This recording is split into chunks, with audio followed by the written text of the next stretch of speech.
When I talk about coaching, I tend to get quite excited. I've been on the receiving end of coaching and benefited from it greatly, and it's also my passion and my job. Coaching's great because it's not about trying to persuade somebody to your point of view or to impose your wisdom upon them. It's a journey of two people together, exploring and trying to unleash potential which is locked inside of ourselves. It's just a great experience in my estimation. If you remember your child schoolhood days, think about the kids who were brightest in the class, the ones who always did well in the exams, always putting their hands up. Do you think they've ended up the most successful in life? Well, the chances are they haven't. This is because it's not how smart you are that matters, but it's how you are smart that matters.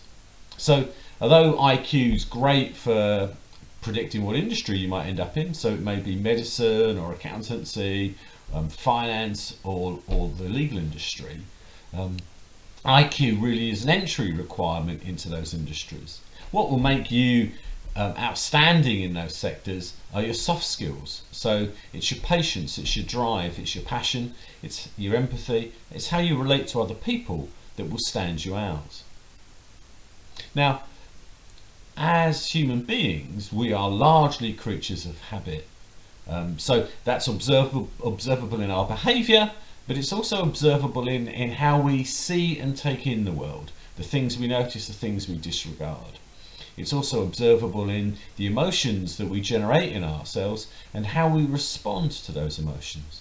This tends to happen at three main levels: the conscious level, the kind of the semi-conscious level, you're partly aware of it, and at the unconscious level.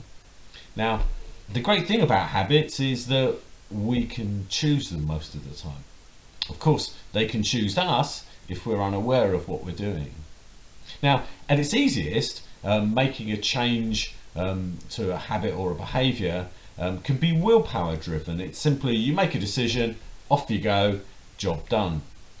However, there are lots of situations where just using your willpower alone won't work, and that can be really frustrating. But then you need to explore new ways and other avenues to see how you can unlock the situation. So, for example, stopping yourself from doing things which are typically negative things doesn't always work, particularly if you're not going towards something. So, for example, if you are, or you see yourself as a perfectionist, it's quite difficult to stop being a perfectionist if you don't know what you're trying to go towards. We also may exhibit limiting assumptions about ourselves. So it could be that I'm not a details person, I'm a big picture person, or I am a details person, I'm not a big picture person, or I'm a mornings person, or I don't do this or I don't do that.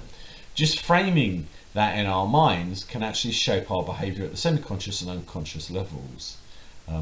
We also may find that there are parts of us at conflict. So there is a part of me that knows I should eat healthily, and that's good for my body, it's good for my metabolism, and it will help me live a long life.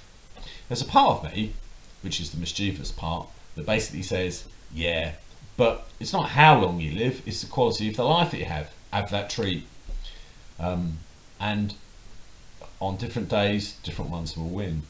Those type of conflicts, or parts conflicts, can be, again, at the conscious, semi-conscious or unconscious level, and coaching can help you see which ones are operating. We're also made up of strategies and procedures.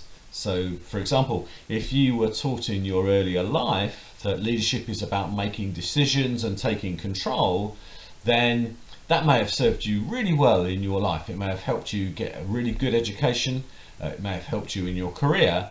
However, it may not help you going forward. So typically, that type of pattern shows up when somebody has become a leader of a team and they get feedback, and the feedback can be something like always wants to be in control, always wants to be right, only asks questions that they know the answers to, really doesn't tap into the talents of the team, micromanages us, doesn't ask for help when they need it. We can see how busy they are, and we don't enjoy working with the person. Now, that's all simply down to that program of leadership is about taking control and making decisions. This is where coaching personally has been really useful to me, because it's helped me create visibility on some of these things and helped me therefore create new strategies and new tools so that I can choose to use them rather than just use pre-existing ones.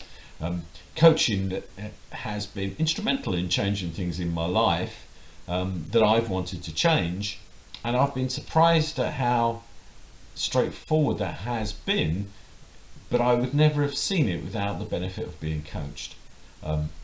My recommendation is for everyone to consider coaching and to check it out in a bit more detail. So thank you for listening, and hope to speak to you soon. Bye.